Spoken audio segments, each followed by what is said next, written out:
महाराष्ट्रातील प्रकल्पग्रस्त शेतकऱ्यांच्या विविध प्रलंबित मागण्यांसाठी बळीराजा प्रकल्पग्रस्त संघर्ष संघटनेने आक्रमक भूमिका घेतली आहे। संघटनेच्या वतीने विभागीय आयुक्त कार्यालय अमरावती येथे निवेदन सादर करून प्रकल्पग्रस्तांच्या समस्या तातडीने निकाली काढण्याची मागणी करण्यात आली।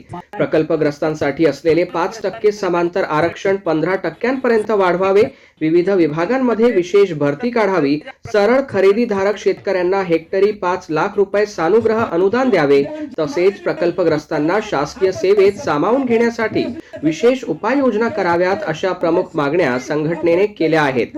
याशिवाय प्रकल्पग्रस्त प्रमाणपत्रांचे वितरण, बोगस प्रमाणपत्रांवर कारवाई, परीक्षा शुल्कात सवलत, वयोमर्यादेत वाढ, कंत्राटी पद्धतीने कार्यरत प्रकल्पग्रस्तांना कायम करण्यासह पुनर्वसनाशी संबंधित विविध मागण्या निवेदनात मांडण्यात आल्या आहेत। प्रकल्पग्रस्त शिष्टमंडळासोबत तातडीने बैठक घेऊन या सर्व प्रश्नांवर सकारात्मक निर्णय घ्यावा आणि प्रकल्पग्रस्तांना न्याय द्यावा अशी मागणी बळीराजा प्रकल्पग्रस्त संघर्ष संघटनेने केली आहे।